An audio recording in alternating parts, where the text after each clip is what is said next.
Bien, estamos ya de regreso en Claro Directo MX. Muchas gracias a toda la audiencia en radio, en televisión y en redes sociales. Hemos dado seguimiento oportuno, ustedes lo saben, a este tema pues polémico. Lo es sin duda. Una iniciativa de una contrarreforma a la Ley de Energía Eléctrica que el presidente López Obrador envió al Congreso. La mayoría legislativa de Morena y sus aliados, el partido del presidente, aprobaron recientemente esta ley. Ya comentábamos la semana pasada. Entró en vigor. Al siguiente día de entrar en vigor vino un amparo, se suspendió.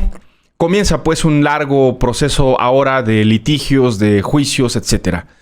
Pero para ahondar y tener otra perspectiva de este muy complejo tema, hemos contactado a especialistas en el tema y le agradecemos mucho a Manuel Gómez Herrera Lazo, quien es director ejecutivo de la Asociación Mexicana de la Industria Fotovoltaica. Nos regala estos minutos para hablar de este tema y de otros, por supuesto, que tienen que ver con la industria que ellos representan. Manuel, ¿cómo está? Muy buena tarde.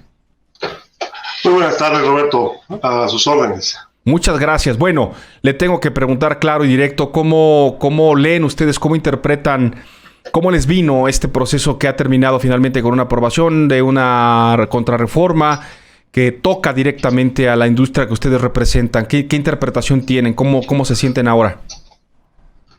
Bien, ahí debo ser claro sobre cómo nos situamos nosotros como asociación. La reforma a la ley de la industria eléctrica en realidad afecta a los productores o a los generadores de electricidad en gran escala. Y la asociación reúne sobre todo a empresas que trabajan en generación distribuida. Y si quieres hago un poco la explicación de qué significa cada uno de estos. Sí, por favor, me parece muy importante entenderlo. Claro, por supuesto. Sí, la generación de gran escala es la que se hace en grandes plantas mayores a medio megawatt de potencia instalada. Y esto pues son los grandes campos solares, eólicos, y obviamente hay gran escala también en otras fuentes de generación. Y estos, digamos que tienen que ir a través de líneas de transmisión y líneas de distribución hasta donde se consume, porque está concentrado en un punto. La generación distribuida se llama así porque está diseminada en el territorio y además, digamos que se instala en un circuito de distribución y por lo tanto no sale de ese circuito, se queda del lado de la demanda. Es decir, si yo produzco en mi casa 5 kilowatts pico de instalación de paneles, eso no va a salir de mi circuito, se queda del lado de la demanda. Y eso se llama generación distribuida. Hasta 500 kilowatts es generación distribuida. Entonces, todos los asociados de la AMIF están especializados sobre todo en generación distribuida, en instalar en casas, en comercios, en industrias incluso, pero hasta 500 kilowatts. Que es bastante, que es una dimensión interesante, 500 kilowatts. Entonces, esta categoría de generación no se ve afectada por la reforma a la ley de la industria eléctrica. Está más bien orientada a cambiar el orden del despacho en el mercado eléctrico. Esto es para las grandes generadoras, como ya dije. No sé si fui más o menos claro y si hay algún asunto que te le inquiete. Déjeme nada más, déjame, Manuel, para tratarlo de terminar de aterrizar. A mí me queda claro. Es decir, ustedes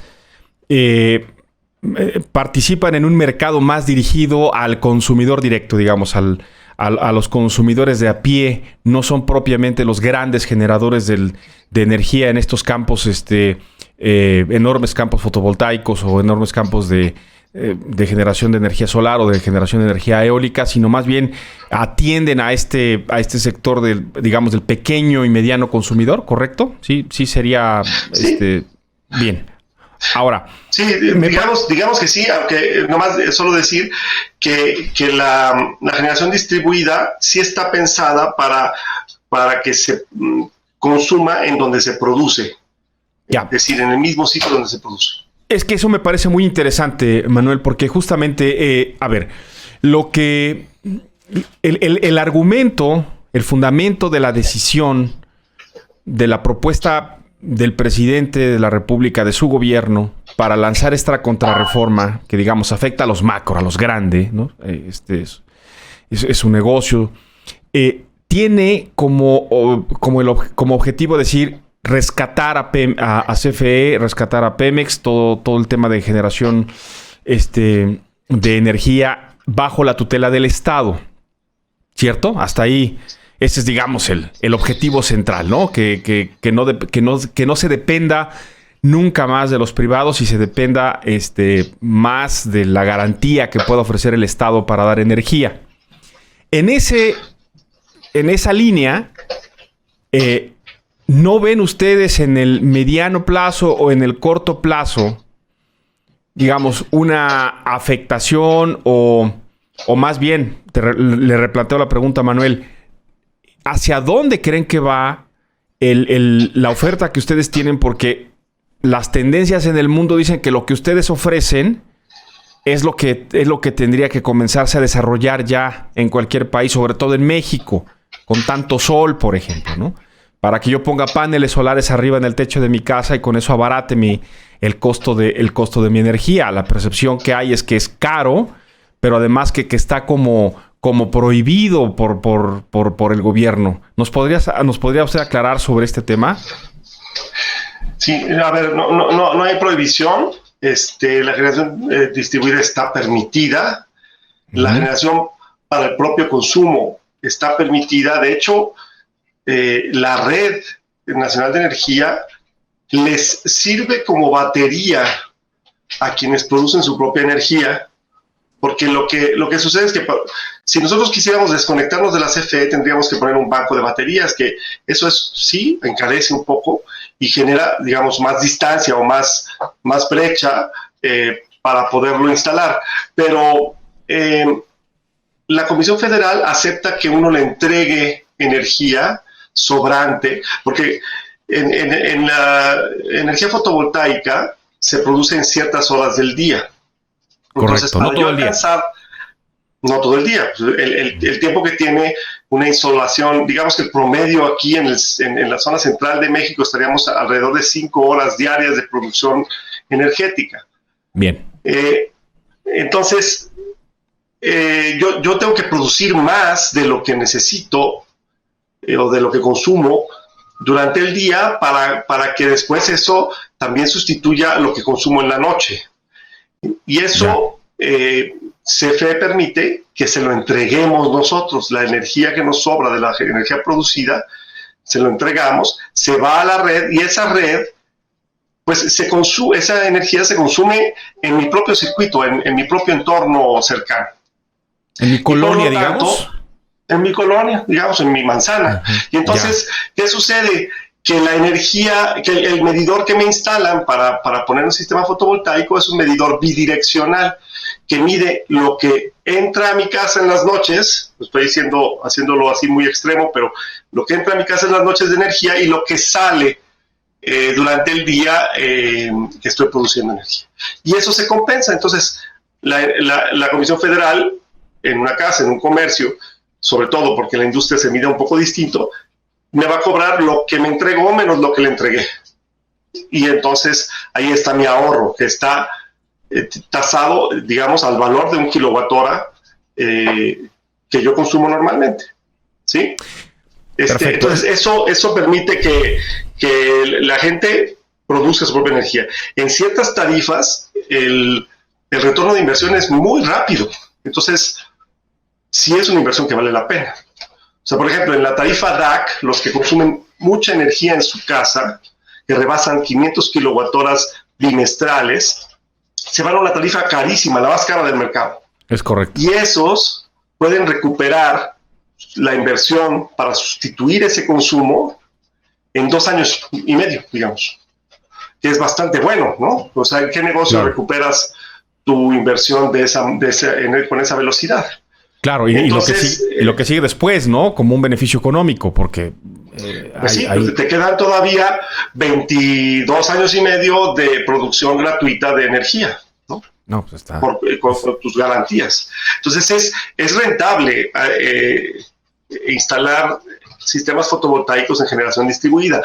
Hoy por hoy, bueno, nosotros somos unos promotores de la tecnología fotovoltaica y querríamos que el gobierno sí permitiera la generación en todas las escalas con la tecnología fotovoltaica e incluso con la eólica, porque es más limpia. Ciertamente necesita desarrollar más su infraestructura para que no le afecte la intermitencia.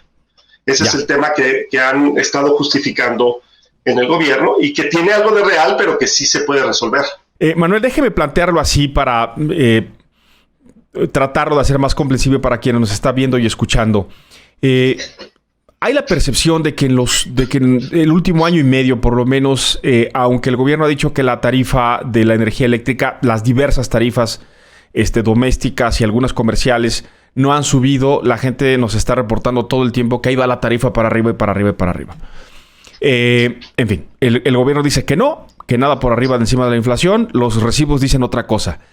Y muchos nos han preguntado, y por eso hemos buscado esta entrevista sobre qué tan viable es el tema de la instalación, por ejemplo, de paneles solares para generar energía. Ya nos acabas de explicar cómo funciona. Por ejemplo, ¿se tiene que avisar a la CFE si yo contrato paneles para que me cambien mi medidor? Es la primera pregunta que tengo. Y segundo, volver a insistir en esta idea de que, insisto, tengo la percepción de que es caro, se tiene que desembolsar de una sola vez, hay planes de financiamiento. ¿Nos puedes dar luz sobre esto? Claro que sí, Roberto. Bueno, por supuesto que se tiene que dar aviso.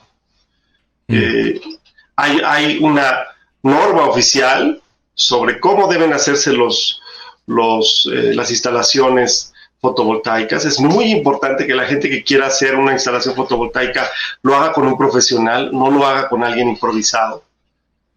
Y hay que cumplir una norma de equipos, de materiales, de instalación y dar cuenta a la CFE, que hace una supervisión y nos cambia el medidor, autorizando, digamos, con eso un contrato fotovoltaico. Eso es definitivo y es importantísimo. Y bueno, sobra decir que nosotros, los asociados de la AMIF, son empresas profesionales que hacen esto y lo hacen de acuerdo a la norma. Si es posible, si es rentable, si es accesible, yo diría que cada vez más, Robert. Por un lado, hay que darnos cuenta o hay que comunicarle a la gente que la tecnología, como en todas las tecnologías, se va desarrollando, va mejorando y también va mejorando sus precios, va reduciendo sus precios. Lo que se vendía de fotovoltaico hace 15 años era verdaderamente caro, verdaderamente inaccesible, ¿no? Estábamos hablando quizá de $5 por kilowatt de instalación. Eso es altísimo, ¿no? Hoy estamos en niveles que rondan unos $50 por watt instalado. Entonces, eso va reduciéndose. ¿Y por qué? Pues porque hay una serie de, digamos, de costos fijos y de desarrollos que lo van permitiendo. Si antes los paneles eran de 150 watts, hoy hay de 450. Entonces, en el mismo espacio que antes había 150 watts, hoy hay 450, el triple. Entonces, obviamente eso también reduce costos de instalación, reduce costos de soportería, reduce muchos costos.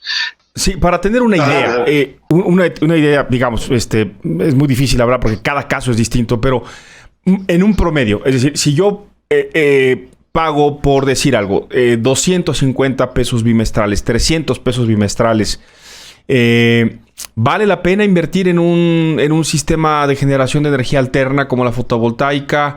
Y si vale la pena, ¿cuánto podría estar ahorrando bimestralmente para ir comenzando, digamos, a tener una idea? Pues estás hablando con alguien que te va a decir que siempre vale la pena, porque el tema ambiental debería ser prioritario para todos. Es que ese es el tema, claro. Si a mí me preguntas, evidentemente siempre vale la pena. Si es rentable o si se recupera la inversión en un corto tiempo, alguien que paga 250 pesos mensuales no la va a recuperar en poco tiempo, porque esa tarifa, la tarifa básica de residencial, está subsidiada. Está pública y abiertamente subsidiada. Los comerciantes, o sea, los que tienen una tarifa comercial, una tienda, por ejemplo, una tienda, por ejemplo, que tiene una tarifa que se llama PDVT, pequeña demanda, baja tensión, ellos pagan una tarifa más alta y por lo tanto se justifica más fácilmente la instalación en términos de recuperación de la inversión. En términos ambientales siempre va a valer la pena. Bueno, claro, por supuesto. Y bueno, yo creo que para una casa que paga 250 watts es accesible sustituir por solar, porque es poco lo que hay que instalar realmente. A lo mejor estamos hablando de 1 o 2 paneles y es algo que realmente ya no es tan caro como solía ser. Bueno, pues ahí están las alternativas. Hoy, efectivamente, me parece que, y coincido contigo, pones ahí el tema de la importancia de el valor intangible, que no tendría que ser intangible, lo es todavía por desgracia, de lo ambiental, de la huella ambiental que estamos dejando y que estamos empezando a vivir ya las consecuencias justamente de todo ello, y la importancia de ir cambiando toda nuestra idea, nuestra forma, nuestro estilo de vida y con ello la generación de energía. Manuel, te agradezco de verdad infinitamente que nos hayas regalado estos minutos. ¿Algo más que desees agregar?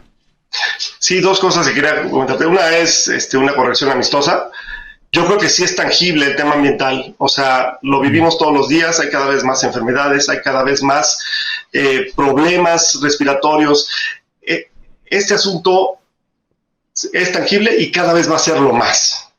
De acuerdo, estoy de acuerdo contigo. Y otro asunto es que ya hay opciones de financiamiento tanto en la banca privada como en muchos gobiernos locales.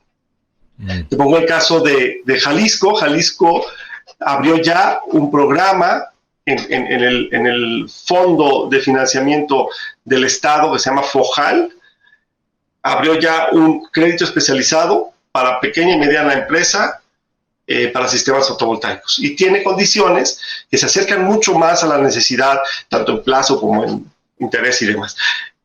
No se trata de hacerle publicidad a nadie. Lo que te quiero decir es que existen opciones para que la gente empiece a ahorrar de inmediato, es decir, pague quizá un poco menos de lo que pagaba de electricidad para un crédito, y como ya dijimos, que le va a durar 25 años produciendo energía, ¿no? Completamente de acuerdo. Manuel, muchas gracias por este tiempo con Claro Directo MX. Estamos muy atentos a esto que es un proceso de transformación en todo lo que tiene que ver con generación de energía en nuestro país, y esperemos pronto tener nuevamente contacto con ustedes para ir pues revisando cómo es esto que va avanzando. Te mando un saludo, muchas gracias. Igualmente, muchas gracias a ustedes y estamos a sus órdenes. Recuerden siempre contratar a una empresa profesional para este tipo de trabajos. Muchas gracias. Hasta luego. Gracias. Manuel Gómez Herrera Lazo, director ejecutivo de la Asociación Mexicana de la Industria Fotovoltaica, Asociación Civil. Pues ahí tienen ustedes una perspectiva, una visión más sobre las alternativas, ¿no?, que tenemos que comenzar todos a explorar independientemente la condición y a lo que nos dediquemos.